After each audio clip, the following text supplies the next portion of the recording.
Hi, welcome to this part of my review featuring Fabula Ultima, TTJRPG. If you haven't seen the other parts of my review, featuring this tabletop role-playing game that attempts to bring the Japanese video game RPG experience to your table, please check out the playlist in the description below. This time we are going to talk about checks. The word check indicates a die roll based on a character's core attributes: dexterity, insight, might, and willpower. In general, characters must perform checks when required by the game rules, or when asked to by the game master. A check is presented as a formula indicating which dice you have to roll and add up together. Checks always require you to roll exactly 2 dice.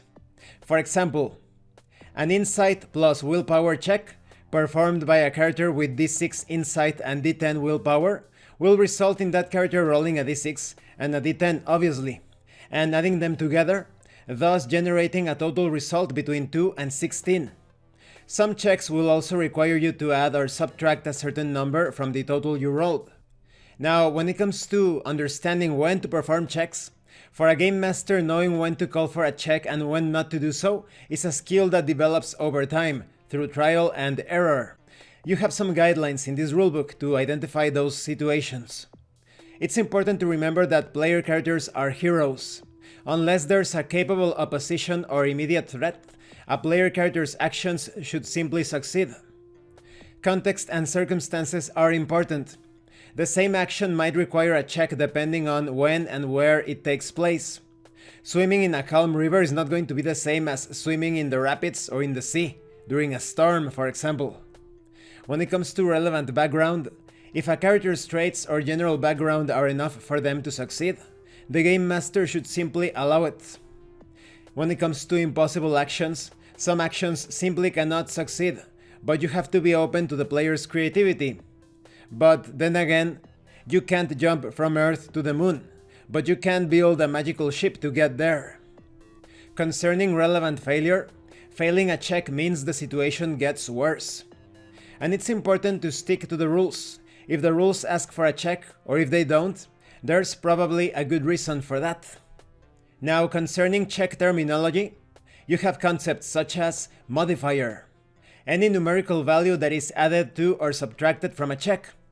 There is result, the final number generated by the check after applying any modifiers. There is difficulty level, abbreviated as DL. If the result of the check is greater than or equal to this number, then the action is successful. The difficulty level of a check will either be set by the rules or chosen by the game master. There is also high roll, abbreviated as HR. It indicates the higher of the 2 dice rolled in a check and will be used to calculate various effects, typically weapon and spell damage.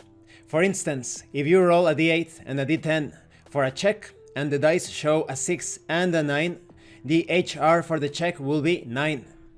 Concerning critical success, when both dice rolled during a check show the same number, and that number is 6 or higher, the result is a critical success.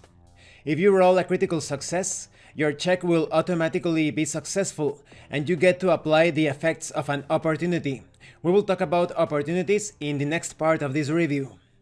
When it comes to fumbles, when both dice rolled during a check show a 1, the result is a fumble, which is the exact opposite of a critical success. No matter the modifiers, a fumbled check is always a failure. Not due to the character's incompetence, but because of some unfortunate twist. When you roll a fumble, whoever controls your opposition in the scene gets an opportunity.